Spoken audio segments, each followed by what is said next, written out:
Today's video is brought to you by Audible. If you've ever wanted to experience classic books in a whole new way, now's your chance. With Audible, you can listen to thousands of audiobooks, from timeless literature to modern bestsellers, anytime, anywhere. Start your free 30-day trial and support the channel by clicking the link in the description below. Thank you. A Report to an Academy by Franz Kafka. Published 1917. Esteemed gentlemen of the Academy, you show me the honor of calling upon me to submit a report to the Academy concerning my previous life as an ape. In this sense, unfortunately, I cannot comply with your request. Almost 5 years separate me from my existence as an ape, a short time perhaps when measured by the calendar, but endlessly long to gallop through, as I have done, at times accompanied by splendid people, advice, applause, and orchestral music, but basically alone, since all those accompanying me held themselves back a long way from the barrier in order to preserve the image. This achievement would have been impossible if I had stubbornly wished to hold on to my origin, onto the memories of my youth. Giving up that obstinacy was, in fact, the highest command that I gave myself. I, a free ape, submitted myself to this yoke. In so doing, however, my memories, for their part, constantly closed themselves off against me. If people had wanted it, my journey back at first would have been possible through the entire gateway which heaven builds over the earth. But as my development was whipped onwards, the gate simultaneously grew lower and narrower all the time. I felt myself more comfortable and more enclosed in the world of human beings. The storm which blew me out of my past eased off. Today, it is only a gentle breeze which cools my heels, and the distant hole through which it comes, and through which I once came, has become so small that even if I had sufficient power and will to run back there, I would have to scrape the fur off my body in order to get through. Speaking frankly, as much as I like choosing metaphors for these things, speaking frankly, your experience as apes, gentlemen, to the extent that you have something of that sort behind you, cannot be more distant from you than mine is from me. But it tickles at the heels of everyone who walks here on earth, the small chimpanzee as well as the great Achilles. In the narrowest sense, however, I can perhaps answer your question nonetheless, and indeed, I do so with great pleasure. The first thing I learned was to give a handshake. The handshake displays candor. Today, when I stand at the pinnacle of my career, may I add to that first handshake also my candid words. For the Academy, it will not provide anything essentially new, and will fall far short of what people have asked of me, and what with the best will I cannot speak about. But nonetheless, it should demonstrate the direct line by which someone who was an ape was forced into the world of men, and which he has continued there. Yet I would certainly not permit myself to say even the trivial things which follow if I were not completely sure of myself, and if my position on all the great music hall stages of the civilized world had not established itself unassailably. I come from the Gold Coast. For an account of how I was captured, I rely on the reports of strangers. A hunting expedition from the firm of Hagenbach. Incidentally, since then I have already emptied a number of bottles of good red wine with the leader of that expedition. Lay hidden in the bushes by the shore when I ran down in the evening in the middle of a band of apes for a drink. Someone fired a shot. I was the only one struck. I received 2 hits. One was in the cheek. That was superficial, but it left behind a large hairless red scar which earned me the name Red Peter. A revolting name, completely inappropriate, presumably something invented by an ape, as if the only difference between me and the recently deceased trained ape Peter, who was well known here and there, was the red patch on my cheek. But this is only by the way. The second shot hit me below the hip. It was serious. It's the reason that today I still limp a little. Recently I read in an article by one of the 10,000 gossipers who vent their opinions about me in the newspapers that my ape nature is not yet entirely repressed. The proof is that when visitors come, I take pleasure in pulling off my trousers to show the entry wound caused by this shot. That fellow should have each finger of his writing hand shot off one by one. So far as I am concerned, I may pull my trousers down in front of anyone I like. People will not find there anything other than well cared for fur and the scar from, let us select here a precise word for a precise purpose, something that will not be misunderstood, the scar from a wicked shot. Everything is perfectly open, there is nothing to hide. When it comes to a question of the truth, every great mind discards the most subtle refinements of manners. However, if that writer were to pull down his trousers when he gets a visitor, that would certainly produce a different sight, and I'll take it as a sign of reason that he does not do that. But then he should not bother me with his delicate sensibilities. After those shots, I woke up, and here my own memory gradually begins, in a cage between decks on the Hagenbeck steamship. It was no four-sided cage with bars, but only 3 walls fixed to a crate, so that the crate constituted the 4th wall. The whole thing was too low to stand upright and too narrow for sitting down, so I crouched with bent knees, which shook all the time. And since at first I probably did not wish to see anyone and to remain constantly in the darkness, I turned towards the crate, while the bars of the cage cut into the flesh on my back. People consider such confinement of wild animals beneficial in the very first period of time, and today I cannot deny, on the basis of my own experience, that in a human sense, that is in fact the case. But at that time I didn't think about that. For the first time in my life I was without a way out. At least there was no direct way out. Right in front of me was the crate, its boards fitted closely together. Well, there was a hole running right through the boards. When I first discovered it, I welcomed it with a blissfully happy howl of ignorance. But this hole was not nearly big enough to stick my tail through, and all the power of an ape could not make it any bigger. According to what I was told later, I am supposed to have made remarkably little noise. From that, people concluded that either I must soon die or, if I succeeded in surviving the first critical period, I would be very capable of being trained. I survived this period. Muffled sobbing, painfully searching out fleas, wearily licking a coconut, banging my skull against the wall of the crate, sticking out my tongue when anyone came near me. These were the first occupations in my new life. In all of them, however, there was only one feeling: no way out.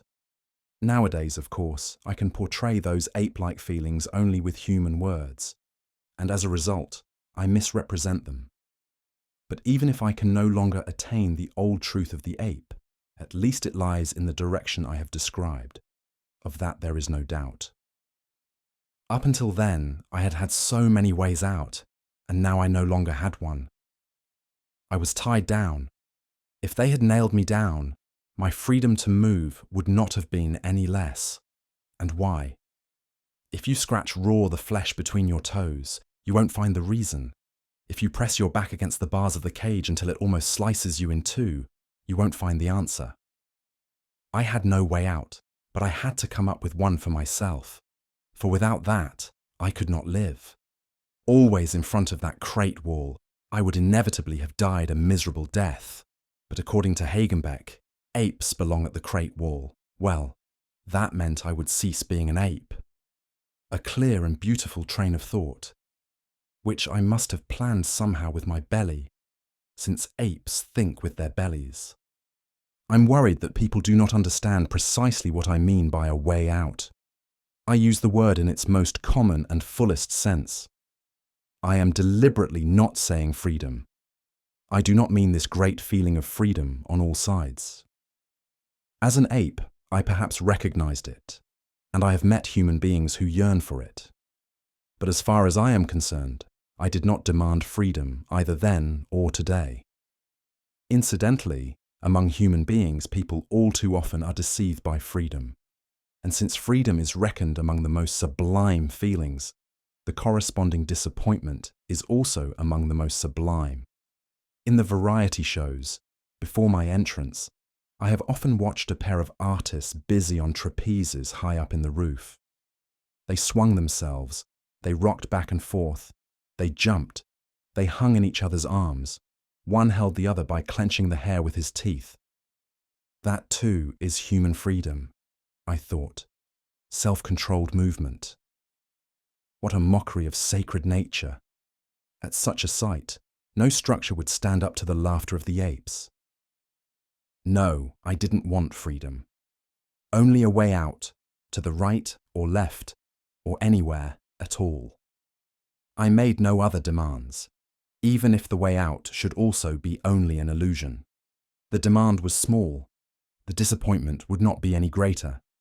To move on further, to move on further. Only not to stand still with arms raised, pressed again a crate wall. Today I see clearly that without the greatest inner calm, I would never have been able to get out. And, in fact, I probably owe everything that I have become to the calmness which came over me after the first days there on the ship. And, in turn, I owe that calmness to the people on the ship. They are good people, in spite of everything. Today I still enjoy remembering the clang of their heavy steps, which used to echo then in my half-sleep. They had the habit of tackling everything extremely slowly. If one of them wanted to rub his eyes, he raised his hand as if it were a hanging weight. Their jokes were gross but hearty. Their laughter was always mixed with a rasp which sounded dangerous but meant nothing. They always had something in their mouths to spit out, and they didn't care where they spat.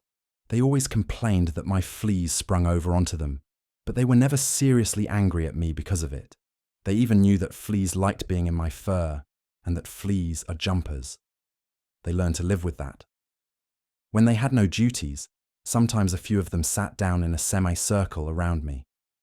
They didn't speak much, but only made noises to each other and smoked their pipes, stretched out on the crates. They slapped their knees as soon as I made the slightest movement, and from time to time one of them would pick up a stick and tickle me where I liked it. If I were invited today to make a journey on that ship, I would certainly decline the invitation. But it's equally certain that the memories I could dwell on of the time there between the decks would not be totally hateful. The calmness which I acquired in this circle of people prevented me above all from any attempt to escape. Looking at it nowadays, it seems to me as if I had at least sensed that I had to find a way out if I wanted to live, but that this way out could not be reached by escaping. I no longer know if escape was possible, but I think it was. For an ape, it should always be possible to flee. With my present teeth, I have to be careful, even with the ordinary task of cracking a nut. But then, I must have been able, over time, to succeed in chewing through the lock on the door. I didn't do that. What would I have achieved by doing it? No sooner would I have stuck my head out than they would have captured me again and locked me up in an even worse cage. Or I could have taken refuge unnoticed among the other animals, say, the boa constrictors opposite me, and breathed my last in their embraces. Or I could have managed to steal way up to the deck and to jump overboard. Then I'd have tossed back and forth for a little while on the ocean and would have drowned. Acts of despair. I did not think things through in such a human way, but under the influence of my surroundings conducted myself as if I had worked things out. I did not work things out, but I did observe things with complete tranquility. I saw these men going back and forth, always the same faces, the same movements. Often it seemed to me as if there was only one man, so the man or these men went undisturbed. A lofty purpose dawned on me. No one promised me that if I could become like them, the cage would be removed. Such promises, apparently impossible to fulfill, are not made. But if one makes the fulfillment good, then later the promises appear precisely there where one had looked for them earlier without success. Now, these men in themselves were nothing which attracted me very much. If I had been a follower of that freedom I just mentioned, I would certainly have preferred the ocean to the way out displayed in the dull gaze of these men. But in any case, I observed them for a long time before I even thought about such things. In fact, the accumulated observations first pushed me in the proper direction. It was so easy to imitate these people. I could already spit on the first day. Then we used to spit in each other's faces. The only difference was that I licked my face clean afterwards. They did not. Soon I was smoking a pipe like an old man, and if I then also pressed my thumb down into the bowl of the pipe, the entire area between decks cheered. Still, for a long time, I did not understand the difference between an empty and a full pipe. I had the greatest difficulty with the bottle of alcohol. The smell was torture to me. I forced myself with all my power, but weeks went by before I could overcome my reaction. Curiously enough, the people took this inner struggle more seriously than anything else about me. In my memories, I don't distinguish the people, but there was one who always came back, alone or with comrades, day and night, at very different times. He'd stand with the bottle in front of me and give me instructions. He did not understand me. He wanted to solve the riddle of my being. He used to uncork the bottle slowly and then look at me, in order to test if I had understood. I confess that I always looked at him with wildly over-eager attentiveness. No human teacher has ever found on the entire earthly globe such a student of human beings. After he'd uncorked the bottle, he'd raise it to his mouth. I'd gaze at him, right into his throat. He would nod, pleased with me, and set the bottle to his lips. Delighted with my gradual understanding, I'd squeal and scratch myself all over, wherever it was convenient. He was happy. He'd set the bottle to his mouth and take a swallow. Impatient and desperate to emulate him, I would defecate over myself in my cage. And that again gave him great satisfaction.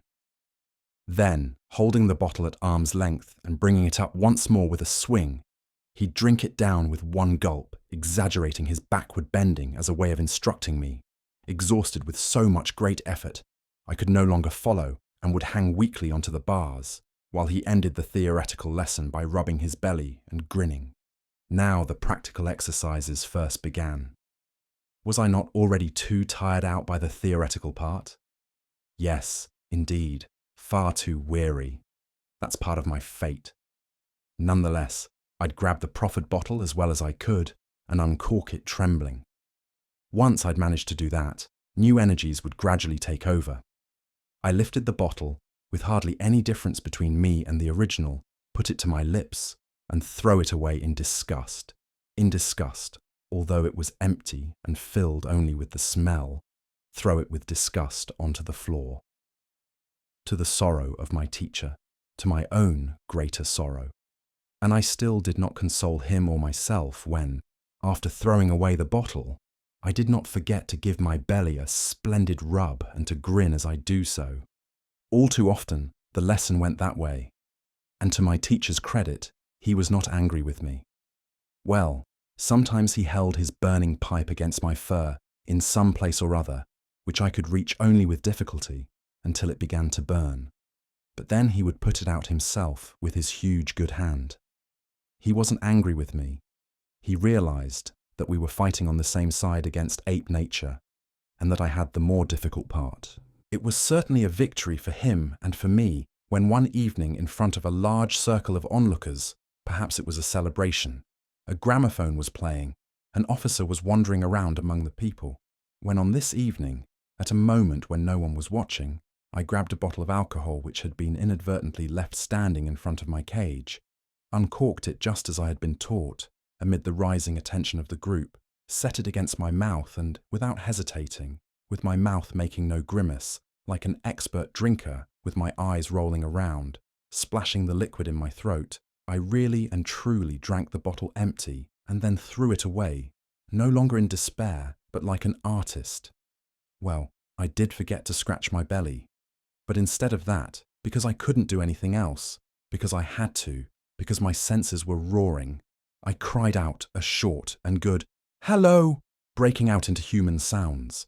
And with this cry, I sprang into the community of human beings, and I felt its echo. Just listen. He's talking, like a kiss on my entire sweat-soaked body. I'll say it again. Imitating human beings was not something which pleased me. I imitated them because I was looking for a way out, for no other reason. And even in that victory, little was achieved. My voice immediately failed me again. It first came back months later. My distaste for the bottle of alcohol became even stronger, but at least my direction was given to me once and for all. When I was handed over in Hamburg to my first trainer, I soon realized the two possibilities open to me: the zoological garden or the music hall. I did not hesitate. I said to myself, use all your energy to get into the music hall. That is the way out. The zoological garden is only a new barred cage. If you go there, you're lost. And I learned, gentlemen. Alas, one learns when one has to. One learns when one wants a way out. One learns ruthlessly. One supervises oneself with a whip and tears oneself apart at the slightest resistance. My ape nature ran off, head over heels, out of me, so that in the process, my first teacher himself almost became an ape, and soon had to give up training and be carried off to a mental hospital. Fortunately, he was soon discharged again. But I went through many teachers, indeed even several teachers at once, as I became even more confident of my abilities, and the general public followed my progress, and my future began to brighten. I took on teachers myself, let them sit down in 5 interconnected rooms, and studied with them all simultaneously by constantly leaping from one room into another. And such progress, the penetrating effects of the rays of knowledge from all sides on my awaking brain, I don't deny the fact, I was delighted with it, but I also confess that I did not overestimate it, not even then, even less today. With an effort which up to this point has never been repeated on Earth, I have attained the average education of a European man. That would perhaps not amount to much, but it is something insofar as it helped me out of the cage and created this special way out for me, the way out of human beings. There is an excellent German expression, to beat one's way through the bushes, that I have done. I have beaten my way through the bushes. I had no other way, always assuming that freedom was not a choice. If I review my development and its goal up to this point, I do not complain, but I not am content. With my hands in my trouser pockets, the bottle of wine on the table, I half lie and half sit in my rocking chair and gaze out the window. If I have a visitor, I welcome him as is appropriate. My impresario sits in the parlor. If I ring, he comes and listens to what I have to say. In the evening, I almost always have a performance, and my success could hardly rise any higher. When I come home late at night from banquets, from scientific societies, or from social gatherings in someone's home, a small half-trained female chimpanzee is waiting for me, and I take my pleasure with her the way apes do. During the day, I don't want to see her, for she has in her gaze the madness of a bewildered, trained animal. I'm the only one who recognizes that, and I cannot bear it. On the whole, at any rate, I have achieved what I wish to achieve. You shouldn't say it was not worth the effort. In any case, I don't want any human being's judgment. I only want to expand knowledge. I simply report. Even to you, esteemed gentlemen of the Academy, I have only made a report.